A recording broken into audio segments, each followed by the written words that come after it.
Hi, my name is Robert. Please read the comments in the About section of this video. It has valuable information and updates. My YouTube channel has a disclaimer video that I encourage you to watch. And please like, share, and subscribe. I hope you found what you're looking for. Thank you very much for watching. Back at the deliverer today. I haven't started this car, man, probably about a week and a half, something like that.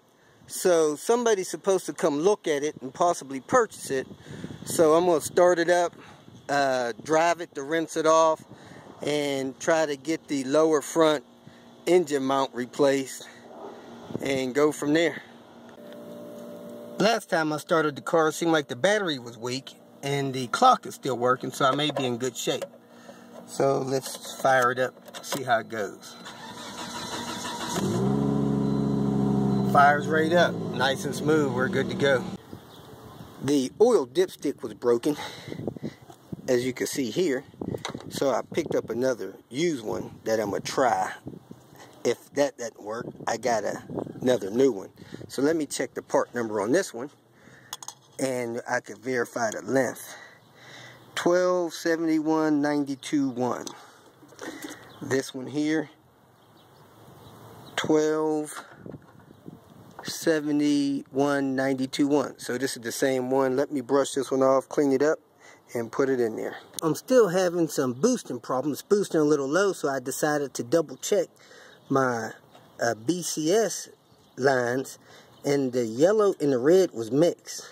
So I switched them back where they're supposed to be, and I'll see if that cures my boosting problem. Here's that mount that was busted.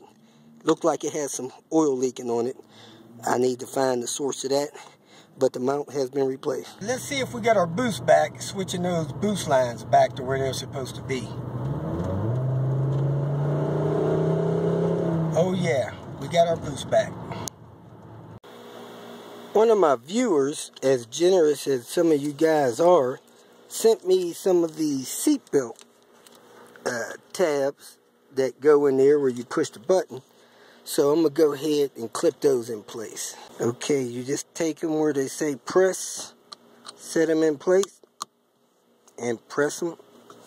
And I believe they lock right in place, just like that. So let me go ahead and fasten my seatbelt and make sure it pops out for me. It seems to work. Push the button in, it pops in. Latch it, it pops back up. Since it appears that I have my boost situation fixed on the deliverer, I'm going to go ahead and take a couple readings with my scan gauge, see what kind of horsepower it reports, and see what the boost looks like on the boost gauge. So I'm also going to do a 0 to 60 time. Then I'm going to swap the ECU out and see what the other ECU does as far as performance. So let me go ahead and do a recording of the horsepower at watt here in a few seconds. I'm going to give some distance between me and the car in front of me.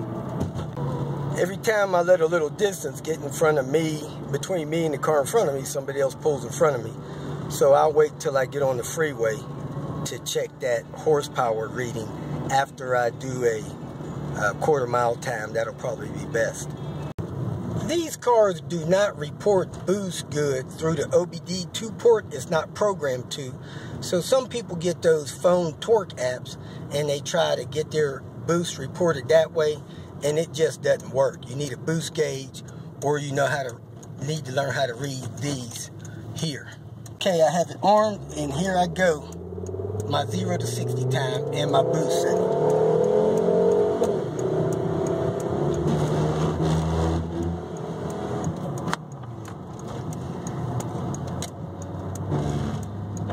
Okay, I'm going to save that run. Alright, this time when it gets close to the red line in the second gear, I'm going to see what the horsepower reading is. Alright, I got it at watt.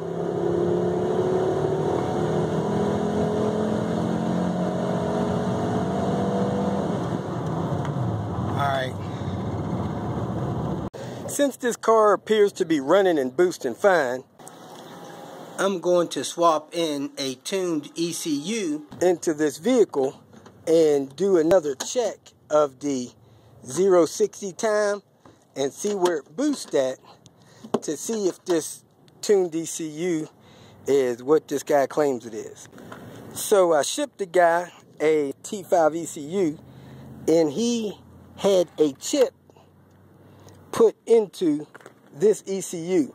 Now before you swap ECUs, I recommend that you disconnect the negative on the battery cable. So I'm going to do that, pull this one out, drop this one in, latch it down, and then hook the battery back up, take the car for a test drive.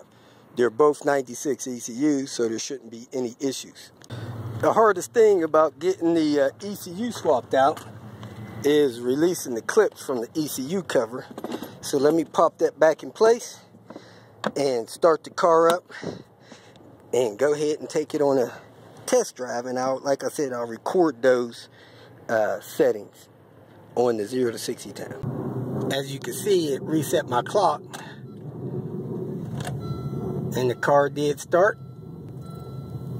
It's hunting idle just a little bit, so let's see what happens. It should learn this ECU relatively quick. So within 5 miles, this ECU should be learned and set. It reset my average speed, different things like that. So we'll see what kind of gas mileage it gets. I'm going to drive it probably about 10 miles. Well, so far this ECU isn't reporting anything to my scan gauge. Let's see if it reconnects, and I'm going to scan it. Let me put it in neutral. It wasn't reporting my RPMs or anything like that. All that stuff's working in the dash, but it's not reporting it on my scan gauge. Alright, no RPMs, horsepower, none of that stuff. Let me scan it, see if there's any codes. No codes. No pending codes. Back to my gauge, and my gauge isn't working. So if I can't get this thing to report that, we'll just use my timer on my phone to check the speed, or you'll see the boost on the boost gauge. Well, my car is still reporting miles to gallon, and let's see if it has an average yet. And it has a average miles per gallon, but it's still not reporting to my scan gauge. Well, I happened to look down to my little performance button, and it turns out my performance was in economy and not in sports. People claim that doesn't matter, but I beg to differ. At any rate, I'm going to switch it to sports, which I have, and then I'm going to go ahead and test it. I'm going to see if this thing arms and goes from there. Okay, it's armed, it's in sport. I'm waiting for a little clearance. There it goes. Let's see how this thing performs.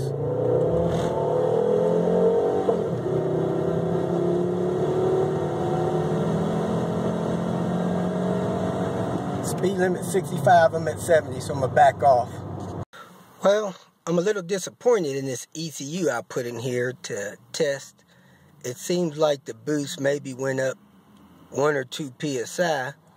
So I didn't get a whole lot more power, but more importantly, I lost the use of my scan gauge. So I'm going to go ahead and swap that back out and take care of a couple things. Somebody said they want to purchase it tomorrow, and they wanted me to do 2 or 3 things to it. One of the things the potential new owner wanted me to take care of was the sunroof. It does tilt, but it doesn't go back.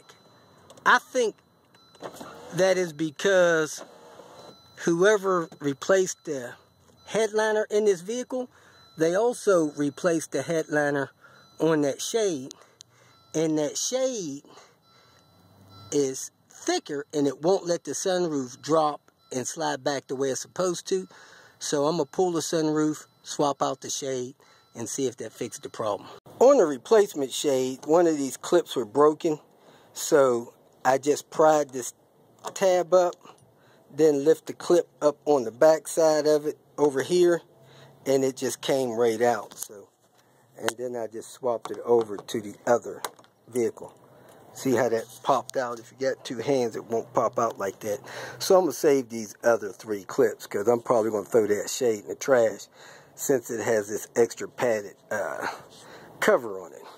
That cover is just too thick. You can see where it was rubbing up there and getting a cut in it. You just shouldn't put this thick padding on these shades. Alright, now that I have this shade replaced, the sunroof functions as it should. Drops down and slides open, and it closes, and it tilts up from the back. Now, one thing I like about these 96 and newer ones, if you punch the button down, the sunroof will just go ahead and slide all the way open and stop when it's open. And then you have to hold it to go close. It don't want it auto closing and hurting someone. Next thing I'm going to do is go ahead and replace this upper torque mount. I have a new mount for it, and I have a new way that I'm going to try to press the bushing into the frame assembly here. So the bracket assembly. So let me go ahead and cut this one out with the hacksaw and get the new one set up to go in and show you how I'm going to get it in. I'm going to show you a little press I made to install the upper torque mount bushings. What needs to happen is you need to line that arrow up with that dimple and have this bushing pressed into this bracket assembly. I've always had all kind of problems getting that in there. Fear of tearing the bushing and stuff like that. I've even let cars off of jacks down on them before, but I went and made a little press that worked really well for me yesterday. I went to Home Depot. In the lumber section, I got a 1 by 3 by 12 inches long piece of solid oak. They let me cut it there. The oak actually cost me about $2.35. So I'm left with a board that is 12 inches long. I cut it in half. I cut it in half again. Then I took 2 of the pieces and I drilled a 1-inch hole through them, all the way through them, on 2 of the pieces. So 2 of the pieces got an inch hole in them. Then to strengthen it and reduce the chances of it splitting, I wanted to screw 2 pieces together. So I got a solid 1-inch piece and I got one with the hole. I just recessed some screw holes and screwed this together. So now I got these 2 pieces that are screwed together. The reason I put those recesses in is so the tip of that sticks out falls down into there and it doesn't just start pushing on the rubber bushing immediately. So I took my 6-inch clamp, put the bushing in place, put these 2 press pieces in place, and I drew it in with my 6-inch clamp. And I think the process may have took me 5 minutes, 10 at the most. If you feel that this information was useful, please like it and share it with your social media friends. You can subscribe to my channel so that you will get notifications of future videos that I post. You can follow me on Twitter, and if you need to contact me directly, please visit my website. And if you have any questions, leave them below, and someone or myself will reply to them. Again, thank you very much for watching.